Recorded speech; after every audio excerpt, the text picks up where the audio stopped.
Okay, so I'm not sure how much you all know about badges, so I'm going to tell you a few stories first, and then we'll go on. So, this is Alex. Alex is in the back. He works at CU Online, and he's been working with academic technology for a while, and he enjoys helping faculty, but really he's interested in solving problems using technology. And so Alex has learned HTML and JavaScript on his own while he was building a home brewing website. There it is. But he knows that Canvas is built on something called Ruby, and that's a programming language that he doesn't really know a lot about. So, since Alex already has 2 master's degrees, he feels like going back to school is kind of a drag. And so he rather spend his time brewing beer. And so he decides to join Treehouse, and that's a subscription service that teaches you coding and web development.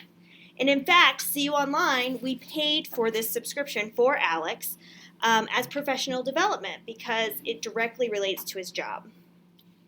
So Alex spends a few hours every week going through lessons on Treehouse and learning about Ruby. And each time he completes a class or what Treehouse calls a mission, he earns a badge. Okay, so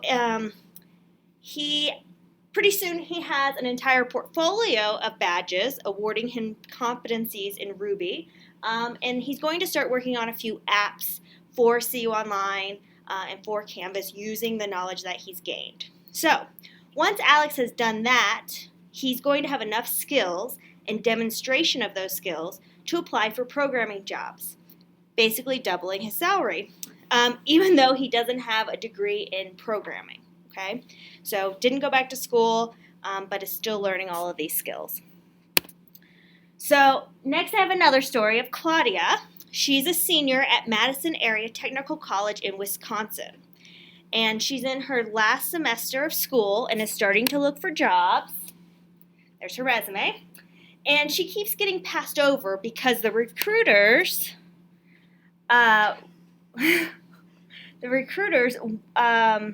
she keeps getting passed over by recruiters and wants a way to stand out among a flood of resumes. But fortunately, her program at Madison Area Technical College has implemented badging.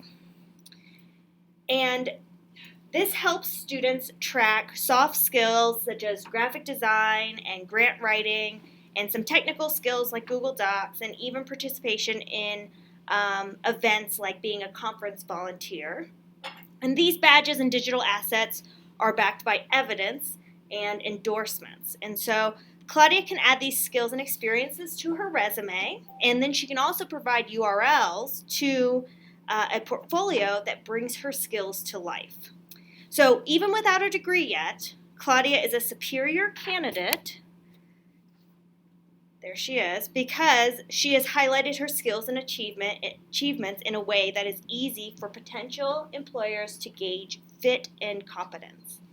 Okay, so that is just 2 ways that people are currently using badges. So Alex using badges to gain new knowledge and skills, potentially skipping the idea of having to go back to school, and Claudia, which actually at a Madison Area Technical College is one of the schools that is using badges for this exact purpose, she can kind of stand out. Okay, so I put these 2 articles up here, and you can Google them if you're interested. But in the last few years that badges have come onto the scene, we're considering them like potentially disruptive to higher ed. And so, like, U.S. News puts an article out that questions, like, the typical college or the typical career path, high school, college, career. And UC Davis has been in the news for several years using badges to help their students validate their skills, okay? So there's lots of news out there if you Google badges in higher education. But there hasn't been a big surge in the use of badges, so people are using it, but it's all kind of fuzzy. exactly how someone should use it, why they should use it. And it's not only fuzzy to us as the people who may be issuing these badges, but it's also really fuzzy to the students because they're like, what do I do with all these things, right? So I want to go over some of the basic information that I have. We're going to look at some other schools that are doing this. I'm going to share with you a little bit about what we're doing with badges, and then show you if you want to do it yourself, how you can do that. So that's kind of where I'm going. Okay, so Boy Scouts and Girl Scouts. That's where we start with badges, right? If you're a Boy Scout or a Girl Scout, or if you have children that are doing that, you may have received a badge for selling cookies or a merit badge for first aid. That's where this idea of badges come from, right? So there's a skill that you learn, you demonstrate that you know that skill, and then you receive some kind of award saying that you have this skill. So Educause talks about badges as digital tokens, so they're digital images that are awarded, and these can be awarded by institutions, they can be awarded by anybody who has an account on one of these sites, but typically there's some kind of credibility behind who's awarding them. So for us, having the university name behind a badge makes it a little bit more credible, right? So we have it a little bit easier than some of these other companies like Treehouse, who maybe they don't have that credential behind it. They're validated, so a badge typically has some kind of validation, whether that is an endorsement or a link to an actual demonstration of that skill. And then they're also learner controlled, meaning that the learner has this badge that stands for a skill or a competency, and they can do what they want with that, right? So they can put it on their resume, they can put it on their website, they can put it on LinkedIn, and they can share that with other people.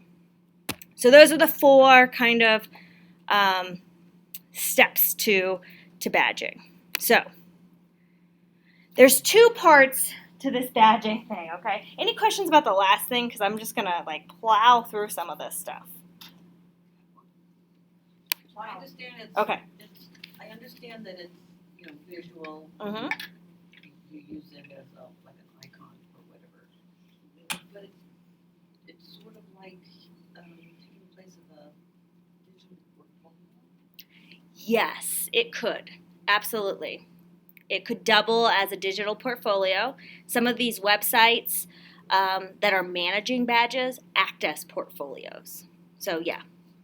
Yes. Where does a reader see the badge? Where does it appear on your digital footprint? That is up to the learner to decide where they want to put it. So if you Google probably any one of us in the office, Credly, which is where we're issuing badges, the software, will come up most likely as we are users on that system. And you'll be able to see our badges that we've made public. But that's as a user, I've made that decision that I want them to be public. Does that make sense? I'm going to try. Okay. All right. While you try it, I'm going to go through the two parts of a badge. So first there's the badge itself. Okay, that's the digital part. And then there's the whole badging ecosystem. Okay, so I'm going to talk about the badge itself first. So there's 5 parts to a badge. There's an image. So this could also be a certificate, right? It's something physical. The next thing is there's some kind of achievement. So that's the skill or the competency that you want to be demonstrated. And then there's a work requirement. So that's the physical, like they've shown me they can do this, or I've observed that they have done this. And then there's the evidence. So that can be digitally linked to the image. And it can be, again, it can be an endorsement. It can be that, it could just be like, this person received this badge because they've earned an A+ in my class. That could potentially be evidence. It's not the best evidence, but it's there, right? You don't know what they can do now that they've earned an A in your class, but it's evidence. And then there's the issuer information. So when someone has a digital badge, you click on it, you can see who has issued that badge, and so what that person or organization's credentials are. And that's nice for marketing purposes as well, because if I have a candidate for a potential job and they have all these badges and it's linked to an institution, wonder if I can send my other employees to the same program or taking these same courses. So some people are using it for marketing purposes as well. Okay, any questions about those 5 things? All right, so now let's talk about the ecosystem. All right, so this is part of it. I'll show you the other part in a second. The first part of the ecosystem is the issuer. So that's the person that's making the badge and saying, hey, I'm going to give this badge for X skill. That can be job training, it can be online learning, it can be a course, it can be a skill within a course. It can be a outside organization, like with Alex's case, Treehouse. It can be a volunteer program. So I guess, well, there's lots of people that are doing this, but EDUCAUSE is one organization that once you participate in their workshops, provide evidence that you've understood the content, they'll issue you a badge. Okay, so that's the issuer. Then the issuer gives the badges to the earner, so that's a student or person. Then there is a displayer, so that is some kind of tool or platform that displays the badges. And we are using Credly here, which is one way to display a badge, but you can also export your Credly badges to an open badge platform, Mozilla Open Badge. So there's lots of different companies that are like trying to get in on this, but they're all kind of using the same open badge platform. So they're interchangeable. They can go anywhere that the learner wants them to go. And then the last thing, so you have your badge, then it's the consumer, right? So where am I going to put this badge as the earner, and who am I going to show it to? So that could be potential job opportunities. It could be just on your LinkedIn profile. It could be to make connections with people that you could then have other opportunities with. Not everyone, the tech industry for sure, is looking at these badges and saying, yeah, like we'll take this over a diploma, no problem. Other industries, a little bit slower to get on that track. Will it ever happen? We don't know, but it's a potential, right? That's one of the questions that people always have, like, will the diploma no longer be the only credible source of knowledge, right? Or a credible source of knowledge when this badge, this owner has 100 badges and can prove that they can do these things. So those are kind of the ecosystem that currently exists. Did you find? Yeah, it's kind of interesting. So if I just Google your name, all of your sort of regular social media and web pages will come up. Mm-hmm. There's no evidence of a badge on any of those sort of top pages. But if I put your name in and the word badge into Google, then I can see all your badges. I find your Credly account and things you've gotten from Canvas, etc. But it seems like this is so cutting edge that, you know, for example, an employer who's going to LinkedIn isn't going to necessarily see your badge unless you link them to it somehow, right? Correct. All right. So I want you guys to take some time to look at what other people are doing with badges before I talk about what we're trying to do with badges. So I have these articles. They're from a open badge site, and basically it's like a little mini case study. And so I'd like you to read them and then get with a partner, because everyone's are different, and kind of talk about, what your badge situation is, so you can kind of understand a little bit more of the ecosystem and how these things are working together. Okay, so take a few minutes. They should take about 4 minutes to read, and then a few minutes to discuss. So I'll put a timer up here for about 10 minutes.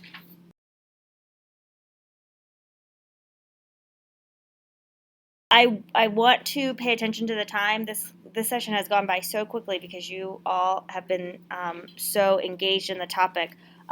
This is where the open badges in higher education, I follow these guys. They're very active in the open badge movement. And so this is where I got the little case studies from, and they have meetings and lots of information there. So we are doing some badging here.